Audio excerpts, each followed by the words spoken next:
Hey guys, I am Caleb Giddings, and welcome back to Gunday Brunch. This episode of Gunday Brunch is brought to you by Taurus USA and Guns.com. If you're looking for information on defensive firearms for law-abiding American citizens who maybe don't have enough money for a Wilson Combat Super Grade Turbo Professional or whatever the hell gun it was Melody got as her second carry gun, go to TaurusUSA.com. And if you'd like to purchase one of those fine defensive firearms, you can go ahead and click the link to go to our friends at guns.com, make your purchase, have the gun shipped to an FFL dealer, and you'll be off to the races from there. So we are back with Melody Lauer. You guys may have noticed that we're wearing the exact same clothes we were wearing in part one. That's called continuity. What we did was we took a whole week off, then came back and redressed in the exact same clothes, reset our background so they look exactly the same, and then shot this episode. All right, but what we're going to do, so last week we talked about two very important things: off-body carry and access to, unauthorized access to firearms, and also like time and developmental awareness for when you can start teaching your kids about gun safety. And this week we're going to pivot a little bit and we're going to talk about gear. Why? Because you fucking people love gear. So, wait, that wasn't too early in the episode to say the F word.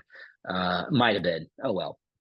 We don't actually monetize this show on YouTube, which is nice. It means we can get away with a lot more than if I was trying to like beg the YouTube gods for pennies for every episode. But so what we're going to talk about this episode, a little bit of gear. And the first thing that I'm going to do is I'm going to ask Melody, what is, if there was one self-defense item that you think any parent should carry, like every parent should carry on them at all times, what is it and why? I'd have to say it'd be pepper spray. Um, and the Same, I reason 100% why, agree. and the reason why is because, When and your this kids are is being just an shits, you over, can give them a little bit of a yeah, absolutely. do not pepper spray your No, children. child protective services, that does not happen. I've never pepper sprayed my child, um, yet. So what, the reason why it's important when you have children around is exactly why it's important for when you don't have kids around, which is, but here's the kid specific part of it. When you are with your children, some of your options for defense, for self-defense, are not as available to you as if you're by yourself, right? And one of those being like, I can't just turn and be like, bye, if I've got three kids with me, because I'm not just going to leave all three of my kids standing around going like, oh, but now what are we supposed to do? Right, you can't So there leave are going you to, can't abandon your children and leave them behind. right? I mean, you could, but I'd have questions about your parenting. Oof. But so in those, and we could talk about that actually. I was thinking about that. But anyways, so when you have your children with you and you can't immediately leave, you might have to not necessarily stay in a confrontation, but you might have to deal with the confrontation longer than you otherwise would have had to. And that might mean using, as Chuck Taggart would say, enough force soon enough to prevent you from having to use more force later. So if Mhm. I have an option to shut down an escalating encounter with a little spicy treats that keeps it from developing into something that's maybe potentially more dangerous for me or for my loved ones, it would be ridiculous of me not to do that, especially with my children present. Mhm. Well, and the other thing too, the other thing with pepper spray, and I think people do not understand this, and this is something that I foot stomp in every conversation I have about pepper spray, and I think that everybody should foot stomp as well, is pepper spray is a lower level of force than punching someone in the face.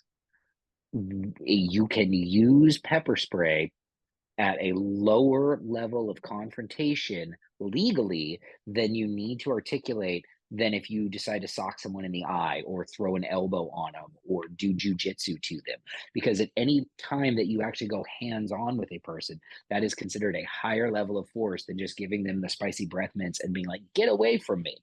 Now, if you give them the And spicy do you breath want to be mints, doing that with your 2-year-old or your 3-year-old or your 4-year-old right exactly. next to you? Well, and I think that's one of the things that people, they don't think about. Okay, and I'm not throwing shade at other parents. I did not think about it before having a child was that having a small child or even, a teenager with you changes the math on involuntary to voluntary confrontations. A confrontation that may have been involuntary, that may be involuntary for me when I'm out going for a run by myself, may become involuntary because if I'm pushing a stroller, because it may change my ability to escape, it may change my ability to evade, it may be that instead of a hobo, yelling at me and saying, "Hey man, you got some change," they're yelling at my child in the stroller. I'm going to have a way different response to that, both emotionally and physically. So, one of the things that I would say, and why pepper spray is such a great idea, is because your ability to de escalate or not interact with confrontation changes when you have a child. It's important to have an option to, again, steal a line from Chuck Haggard, in between harsh words and a gun. Also, if you haven't trained with Chuck Haggard, I don't know what you're doing. Go train with Chuck. He's the freaking best. And his pepper spray class is absolutely phenomenal, which I actually haven't taken the pepper spray class. I really need to rectify that. I But took his pepper spray instructor class. oh, well, there you go. You can teach me a pepper spray class. That's right in there. We'll solve all of our problems with one fell swoop. Now, the next thing that I wanted to ask you about is it's a little bit of a Hollywood trope, and it's a little bit of how you see people managing kids and gunfights in TV and movies. And it's almost always and if you're listening to the audio version of this, I'm going to do the best job I can to describe this, but they are almost always holding the child in front of their body, maybe semi-bladed at a 45-degree angle and shooting strong hand only, right? Now, you've done a lot of research for your armed parent class about people with kids and how they actually interact in shootings. And would you say that that's an accurate representation of what people really do when there's gunfire and they have children around, or no? It's actually pretty accurate. So, Hmm. and there's a couple reasons for that. One, especially the more trained you are, the less likely you are to change your stance. Right. So, which is good, honestly. So if I have something in Do my you want to arms spend 30 and minutes arguing about stance? no, um, so if I'm pretty well trained and I've practiced this one-handed whatever it is extensively, and you put something in my arms, I'm not probably going to change very much. And we Hmm. see that over and over and over again with like police officers. Some private citizens, there's not as much video of private citizens as there are police officers, of course. But now that being said, there is a psychological component to this, and there are going to and there's a lot of reasons why if you come to the armed parent class, we don't teach putting your body between the gun and your child. And there's several reasons for that. It doesn't actually do you much good. Also, the priority for you should be to end the fight. Like if you got to the point where gunfire is necessary, that is the priority. Hmm. The priority is ending the fight. And so when we first started investigating this issue, we started with the premise that the priority was get the child out of the fight, because you don't want the child in this lethal fight, right? That's the best way to protect them. But we realized very, very quickly through force on force and through trial and error that we got shot, the kid got shot, everybody got shot, when the priority was protecting and getting the child out of the fight. So we had to rethink our priorities and go, well, what if we just made the priority just ending the fight and getting, good solid hits on target? Like I said, this is if a gun is necessary. And that became our priority, and everything else was secondary. As it turned out, the gunfights ended a lot sooner, and we got shot a lot less, and our kids got shot a lot less. So when So we if prioritized good shooting and shooting rapidly and decisively, it helped everything. So anything that you try to do as far as like changing your stance to better protect, or all of that is secondary, and it's not going to actually help your goal. So if we were to make that in like a little pull quote that someone could yank out of this episode, would it be that getting out of avoiding or escaping the confrontation is always the primary goal right up until it's time to shoot, and when it's time to shoot, shoot? when it's time to shoot, shoot, don't talk. Yeah, I mean, exactly. That's exactly where I was going with that. But well, and I think that's interesting because you see that same logic is reflected in different tactical communities, right? For the longest time, and you remember this, you've been around for the longest time, everybody was obsessed with being able to shoot on the move. And there was a Mhm. lot of pre 20 years of constant warfare that made people want to think that shooting on the move was the best idea. And one of the things that we learned now, I'm not saying that you should never shoot on the move. I'm not saying it's a useless skill that you should never practice or anything like that, because, like everything, there are applications for it. Okay. But one of the things that we kind of learned from 20 years of the global war on terror was that if you need to move, you need to move. You need to be focused on moving from wherever it is that you are to getting wherever it is that you need to be, especially if you are moving from a position of cover to another position of cover or something like that. And slowing down to try to shoot is not necessarily a great idea. Now, again, there's a lot of caveats on that, like things like automatic weapons and suppressing fire and stuff like that. But there has been a good lesson, and I think you've seen that start to reflect in some of the higher end training where people are like, hey, move when you need to move, but when it's time to shoot, you need to shoot, and you need to shoot well. Jared Reston had a bit about that in a class I took from him where he said, when your teammate is moving, the only cover they have in the open is the muzzle of your gun. So make sure that you're shooting well. And I was like, that's really smart. Well, it's the concept of anytime you are trying to accomplish two things at one time, you can do one thing well at a time. Hmm. And anytime you try to do more than one thing well, you're not going to any one of those things is not going to be done well. And that goes for Right. products. If you got a multi-purpose product, it's probably not going to do whatever those multi-purposes are well. You can either have My one two product in that one what does conditioner one works thing great. really well, or you can have one thing that does multiple things. Okay. And the same is for this. Like if it's time to shoot, then you need to put all of your energy and effort and skill into shooting. And if it's time to defend your kid or get your kid out or whatever, then you need to be putting your energy and effort into that. But you can't do both at the same time.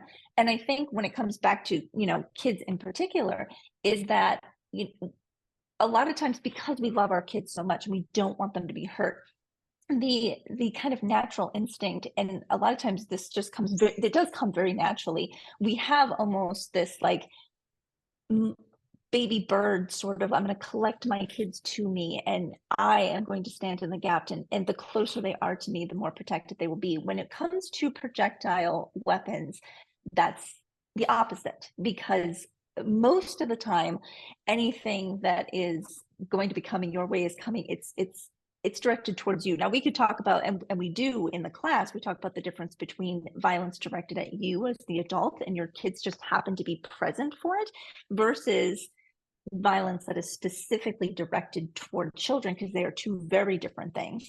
Uh, um, but when the violence is directed at you, you actually want your kids to be as far away from you as humanly possible, because the violence isn't going to suddenly be directed towards them Right. if it's not already directed towards them. But you still need to, if you can direct the violence away, but that's not a priority. The priority is, okay, if I need to actually respond to this violence with violence, then all of my focus needs to be in doing this the best I know how, and all the other stuff is secondary. So again, and that goes back to it is important to when it's time to fight, the first goal should be to win the fight. Absolutely. And I was thinking about that as you were talking, and let's say that you're in a two-way, you're in a two-way exchange of bullets. I actually would not want my child around me, because when people are getting shot at, you know what they tend to do? Shoot back, right? And I Yeah. don't want him to be near the area where the shooting back is happening. So, there's a lot for people to think about. And the idea that, and I totally understand this, because I remember when, I was first presented with this as a concept, the idea that scooping your child up in your arms and trying to fight your way out of the problem while carrying them isn't the best idea, or may not be the best idea, is actually kind of difficult for people to wrap their heads around. Because if you're a good parent, if you care about protecting your child, your first instinct is, my child is safe when they are with me. Sometimes that might be necessary. Yeah, for that sure. might be what you find yourself in. This is an active shooter, or this is something, and your best response is to scoop your kid up and run and make the best of it. But know that it's the best worst response. You know what I mean? Like, Mm. and a lot of things, and this is something that we don't talk about a whole lot, is sorry about this, Oh, that's is okay. that a lot If of you're times, just listening, there is a black cat running around Melody's camera. So, yeah, and he wants all the attention right now. But where a lot of this, I guess, the confusion comes from is there are a lot of people who get their tactics and their ideas about protecting kids from executive protection work. which is completely And they different. Oh, yeah. And it's just where they forget that executive protection work is so entirely different from what parents have to do. One, because when you're talking about executive protection work, the principal, the person that you're protecting, is almost 100% of the time the intended target of the violence, whether it's the intended target of the kidnapping, whether it's the intended target of the assassination, whatever that is. Whereas with parents and kids, the kids are almost never, thank God, the kids are almost never the target of violence. And so it's an entirely different problem, and therefore it requires an entirely different solution. Two, obviously, if you're working executive protection and you have a high value target or principal, you're probably going to be wearing body armor. So it makes sense that you would interject yourself Hmm. between the attacker and the principal, because you are armored for that exact situation. Whereas if you are just a mom or dad running around, you don't have that. And it's Unless you keep level as fours in your diaper bag, keep your plates in your diaper which, bag. There you go. if you do that, God bless you. But that's not something I've quite, decided to try just yet. I would like to apologize to our viewers who are getting motion sick from the shaking on Melody's camera because the cat is doing cat things. But hey, that's part of the game. If we, all right, so next question, and here's one that I should have probably prepped you with, but if there is one, what's the, let me run this through my head filter for a second. What is the most common mistake that you see parents who want to carry guns around their kids making? And I'm not talking about like a tactical mistake, but just like a lifestyle mistake. Like, what do you see that people frequently do wrong, or maybe not even wrong? Maybe that's too harsh a word, but just do that's suboptimal. Oh, man, that is a good question. That is a very good question. I think it's one of the things that I see, and actually this is true for people who don't have kids, but it's particularly true for people who do have kids. They fail to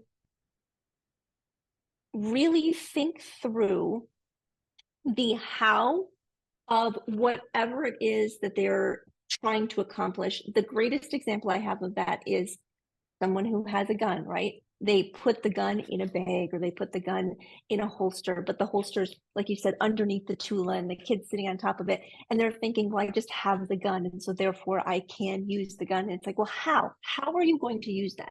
Like, if I had a knife and I'm coming after you, Michael Myers style, what is the process that you are going to go through to actually get that gun out and use it?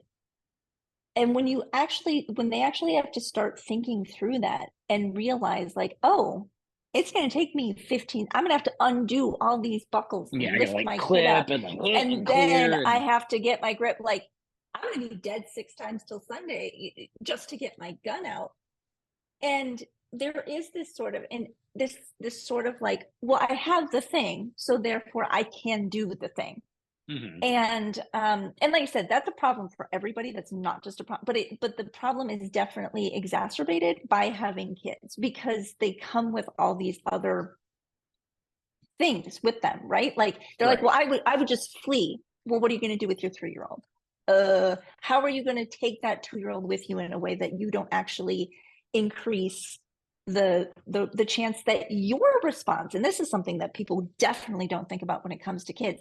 If I decide that I need to shoot you and I pull a gun and I just start launching bullets at you, and my 3-year-old is terrified and wandering around.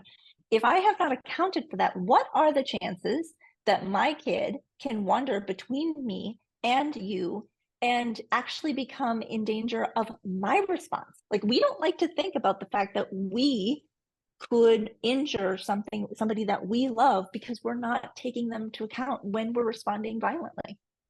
So if, again, so to try to put not a bow on this, because I use that phrase way too much, but to kind of try to sum that thought up, would you say that one of the problems that you see with parents and really with concealed carriers in general is they're not necessarily thinking through the second and third order consequences of carrying a gun? They're like, I have my gun, I'm going to protect my child, and they don't necessarily think about the okay, but what ifs. They don't stage plan, to borrow a phrase Yeah. from the competition shooting community, which that's actually, side note, I'm going to sidebar this for a second. One of the people I've seen this all the time where people are like, oh, well, you can't stage plan for the real world like you do for a USPSA match. The fuck you can't.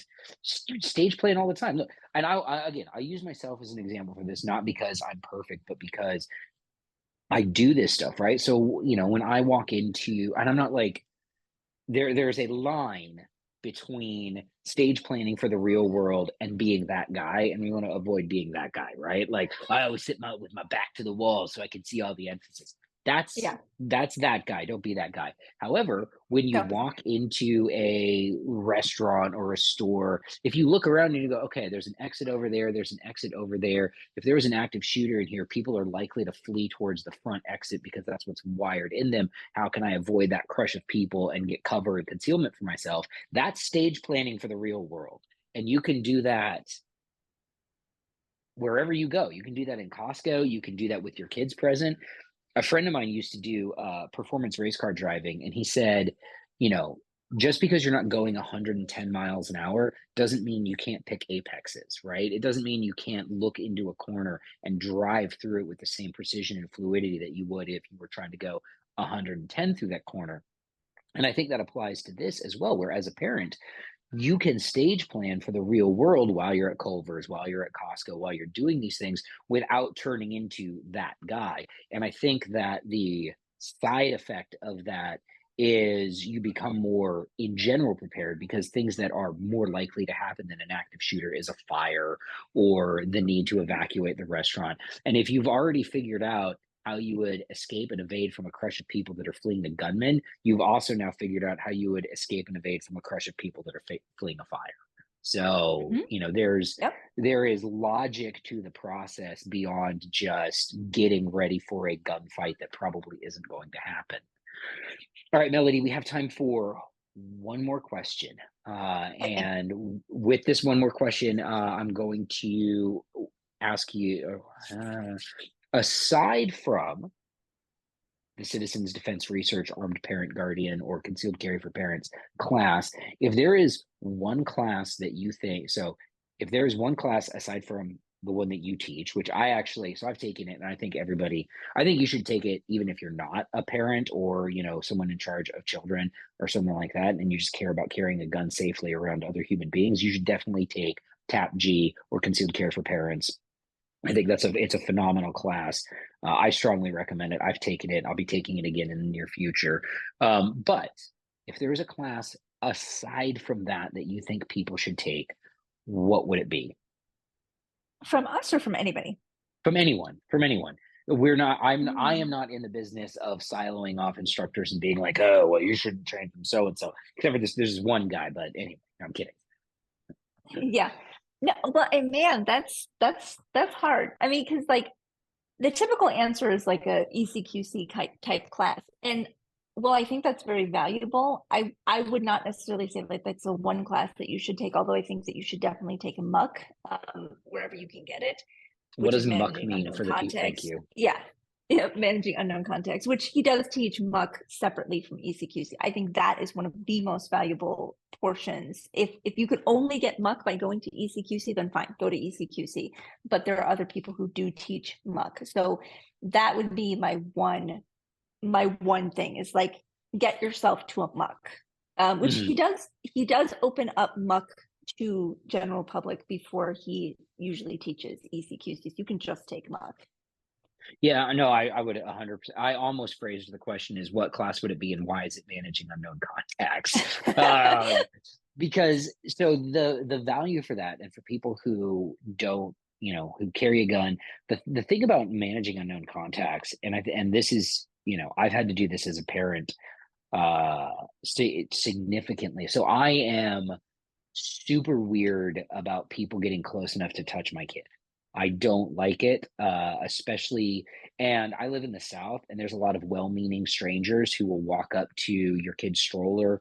Not so much now that he's 4, but when he was younger, you would get a lot of like, "Oh, he's so cute. Can I touch him?" No.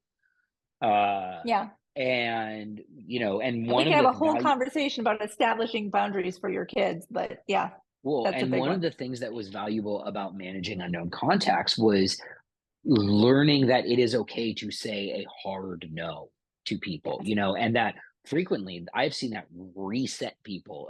Somebody's coming up like, "Oh, your kid's so cute. What's his name?" Like reaching into the stroller, and I go, "Hey, stop." And they're like, Yep. "What? I was just gonna." I'm like, "I understand. However, I don't like it when people touch my child without asking me for permission first." And then, Honestly, that's the best thing that COVID ever gave us. COVID gave oh my us an gosh, yes, it gave us a excuse. physical barrier. Well, and it gave us an excuse and permission to socially tell people, stop, get away from me. Yes, And get that your is literally the stinking best thing. germs. Get your Yes. dirty, grubby hands away from my kid, you nasty. Sorry, that's a completely different No, yeah. conversation. Get your germs away from my kid. All right. Well, And Melody, your I kids want to deserve say that. Yeah. they really do. All right. So, Melody, we're going to wrap up. First things first, where can people find more information about you, the classes you're teaching, and signing up for those classes? So citizensdefenseresearch.com is our website. We're pretty active on the social medias, particularly Facebook, Instagram. And then all of our classes that are currently going are listed on Eventbrite. So if you just Google Eventbrite Citizens Defense Research, it'll come right up and you'll see everything that we're currently offering. And we are currently in the process of building out classes for 2024 as we speak. So if you don't see a concealed carry for parents on there and you really, really want to take it, take 2 deep breaths and it will be on there, shortly. Also, by the time this episode comes out, because this won't come out for a couple of weeks, who knows? Maybe we could have just like a full rack of classes on there. It's amazing. For sure. But anyway, that is it for this week's episode of Gunday Brunch. Thank you, everybody, for watching. Thank you very much, Melody, for coming on. I super appreciate it, especially with Jack and Keith off, on a honeymoon. So thanks. I appreciate it. Thank you, everyone, for liking, sharing, subscribing. Make sure that if you do subscribe to us on YouTube, you go ahead and hit that notification bell so you know when a new episode comes out. I messed up my end of the show ad read, and that is going to irritate me. Thanks, everybody, for watching. We will be back next week with an all new episode.